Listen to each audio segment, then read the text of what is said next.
Assalamu alaikum, урматтуу кыргыз элим. Бүгүнкү күндө оор абалда, оор кырдаалда бардык Кыргызстандын жарандары, жалпы мекендештерибиз бүгүнкү күндө карантинде деп үйдө отурат. Канча бир 2 жумадай болуп калды. Карантин берилген, эч жакка чыгарбаган, киргизбегендеги айылдар бар. 2 күндөн бери өзгөчө кырдаал киргизип, жада калса Жалал Абадтын көптөгөн жерлеринде Кыргызстан боюнча эле өзгөчөлүк кырдаал киргизип, көптөгөн элибиз, мекендештерибиз ач калды. Аябай кыйналды. Чындыгында бүгүнкүдөй оор абалда ыйлашып, сыздашып, эмне деген кыйынчылык, эмне деген ый көз жаштар менен биздин Ак Ниет Аманат коомдук фондуна канчалаган элибиз кайрылып атат. Колубуздан келишинче аракеттебиз, колубуздан келишинче дагы деле ошол кызматтабыз. Иншалла элге жакшыраак пайдабыз тийип калса экен, элге кызматыбыз тийип калса экен, ошол ачка калган бир туугандарга жок дегенде 2 күндүк, 3 күндүк, 4 күндүкпү, 1 жумалыкпы продуктыларын жеткирип турсак экен деп ошол аракеттердин үстүндө жүрөбүз. Карантин берилгенден бери 20 март күнү Сузак айыл өкмөтүнө 1 тонна картошка, Карылар үйүнө дагы продукта и Сузак элине 5000 маска таркатылды эле биздин Ак Ниет Аманат фондунун атынан. Бул таркатылган нерсени Бишкектеги биздин фонддун мыкты мүчөсү, бир тууганыбыз маскасын жана картошканы ошол мындайча айтканда экөөбүз ортодо эле кылганбыз, 2 эле инсандын ортосунан болгон. 27 март күнү жума күнү, кийинки жума күнү дагы күч органдарына, постто турган күч органдарга жана жалпы медиктерге 20 килограмм күрүч демделип, аш таркатылды. Бул эми айтпайын дедим элем, болгону бардык болуп аткан нерсени отчет берип кетейин деп тура көрдүм. Буну менин өзүм жеке үй бүлөмдүн атынан эле жасадым. Андан кийин дагы мен инициатива көтөрүп, ачка калган көптөгөн мекендештерибиз бар. Урматтуу мекендештер, келиңиздер, колдон келишинче жардам берейли. Көптү көрсө көл болот. Күч биримдикте канчалаган элибиз бүгүнкү күндө ач калып атат. Колубуздан келишинче жардам берип калайлы деп элибизге кайрылуу жасасам, Кореядан мекендештерибиздин жааматы Сапаров Мунарбек деген бир тууганыбыз, ошол кыргыздар жааматы чогулуп $300 акчасын салды. Төлөшова Каникей бир тууганыбыз 1000 рубль, Жидебаев Максатбек 2000 рубль, Кадырова Гүлсанем Москвадан 1000 рубль, Кожобекова Бейшеналы Москвадан 300 рубль, Рахманов Бакыт деген бир тууганыбыз Екатеринбург шаарынан, атымды айтпа деди эле, мен бирок айтууну туура көрдүм, себеби көптөгөн инсандар үлгү алсын деп дайым айтып келем. 10.000 рубль акчасын салды. Рахманов Бакыт деген Екатеринбургдан 10.000 рубль. Акмурза Муразатов деген Москвадан инибиз бар, дайым колдоп турат, ал дагы 5000 рубль акчасын салды. Чыңгыз деген бир тууганыбыз Москвадан 5000 рубль салды. Жана бүгүн Халык банкка барсам, Халык банктын жетекчиси Эркин деген бир тууганыбыз 1000 сом акчасын берди. Мына сиздердин жалпы аманатыңыздар бардыгы биригип 49700 сом бардыгы момундай болуп жазылып атат, Кудай буйруса. Мен эртең жума күнү дагы ошол карантин берилген айылдарга колубуздан келишинче көп кылып продукт алып кирели деп атабыз. Бир колдон келишинче картошка, пияз, сабиз, айна, самын, ушундай май, азык түлүк, колдон келсе ун да аракет кылып атабыз. Но азыр бизде ушу 49700 сом акча болуптур, жалпы чогулган акчабыз. Мен азыр картошка, пияз, сабиздерди 3 тоннадай растаттырып атам. Өткөнкүдө кабы менен эле барып таркатып койдум элем. Бирок ал жакта кабы менен барганда баары бир ал жакта бөлүнөт экен көп семьяларга. Анан ал жакта бөлүшүп отурбастан мен ошол тонналарды пакеттен 10 килограммдан бөлдүрүп атам, Кудай кааласа. Урматтуу мекендештер, эртең жума күн, ыйык күндөрдүн султаны болгон жума күнү. Биз дайым жума күнү эч качан кур калган эмеспиз. Кудай буйруса, иншалла жума күнү, жөнөкөй күндөрү дагы кызматтабыз, бирок жума күнү айрыкча бир өзгөчө элибиздин дубасын алсак деп дайым аракет кылып келебиз. Мен сиздерге дагы айтып кетем, сиздер дагы биргеликте себепкер болуп калыңыздар, кайдыгер карабаңыздар. Момундай оор абалда урматтуу мекендештер, ыйлап аткан, ачка калып аткан бир туугандарыбыздын жок дегенде курсагына, бир үйдө жок дегенде 5 жан жашаса керек. Биздин апарган продукталарыбыз 200-300 үй бүлөгө жеткен болсо, канча миңдеген адамдар биздин берген продуктабызга жок дегенде бир жума 3-4 күн кечирет. Сиздер дагы кайдыгер карабастан кол сунуп калыңыздар, келиңиздер, ынтымакташайлы, биримдик болойлу. Сиздердин ар бир салганыңыздар билесиздер, дайыма отчету менен болуп келген, дагы да отчету менен болот. Мен деле сиздер катары мен деле үйдө жатсам болмок, бирок менин могул ичимдеги туйлап аткан жүрөгүм үйдө жаткырбай атат. Элимдин ыйлап, элимдин сыздап, телефондогу кайрылуулар эле. Мен ошо көз жашын көрө элекмин.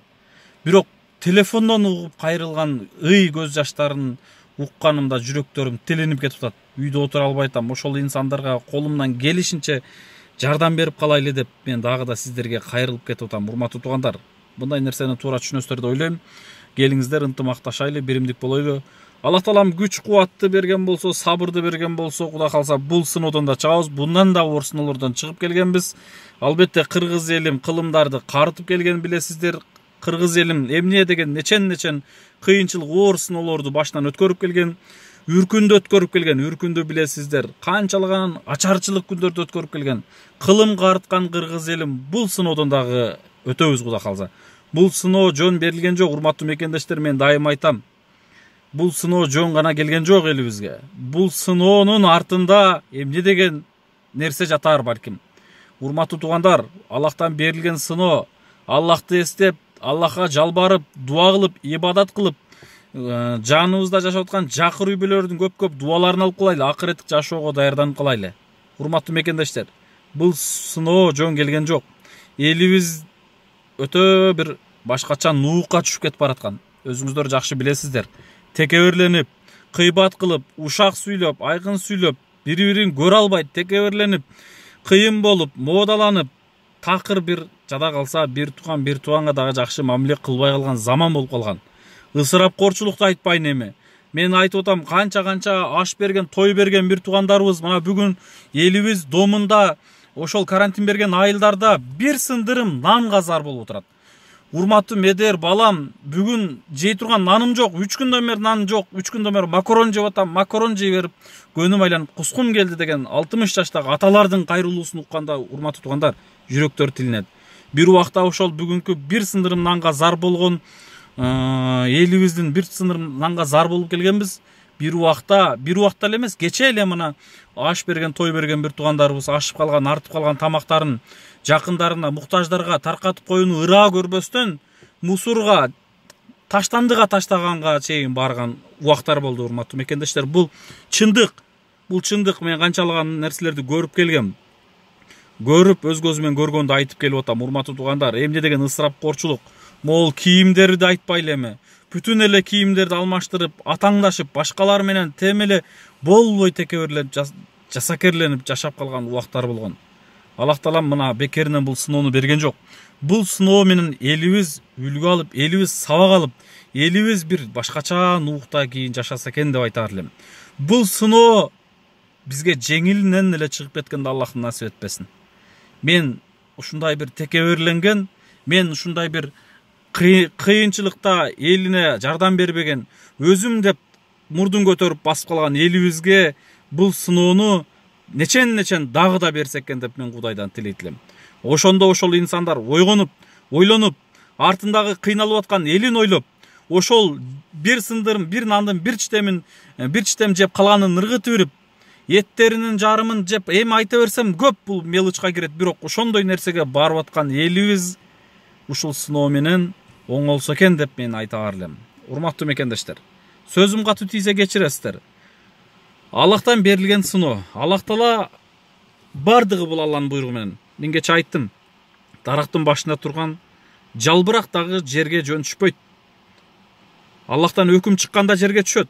Жерге түшкөндө дагы ошол жалбырак, жансыз жалбырак оңдон солго оодарылышы дагы бир Алланын буйругу менен.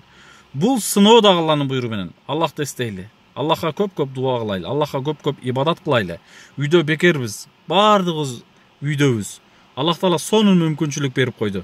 Үй бүлөбүз менен, бала чакабыз менен Аллахты эстеп, дуа кылып, намаз окуп, зикир тартып, көп элибиз үчүн, мекенибиз үчүн дуа кыла турган убакыт келди. Кече сизде убакыт жок эле. Жумушуңуздан бошобойт элеңиз. Көчөдөн бошобойт элеңиз. Түн бир убакта үйгө келер элеңиз. балдарыңыз менен көрүшкөн убакыт таппайт элеңиз. Балдарыңызга жакшы бир воспитание, бир тарбия берүүгө убактыңыз жок эле. Мына бүгүн сизге сонун убакыт келди, урматтуу мекендешим, урматтуу бир тууганым. Бүгүн үйдөсүз. Бүгүн сиз үйдөсүз. Бүгүн сиз үйүңүздөгү балдарыңызды, жубайыңызды, же болбосо жолдошуңузду, ошол жиниңиз келип ачууланып, кече эле кыйкырынып, ызырынып жүргөн бир туугандарыңызга, же болбосо үй бүлөңүзгө жакшына мээрим төгүп, жакшына бекер убактыңыздарды текке кетирбей жакшы отурууңуздарды мен сиздерге тилейт элем.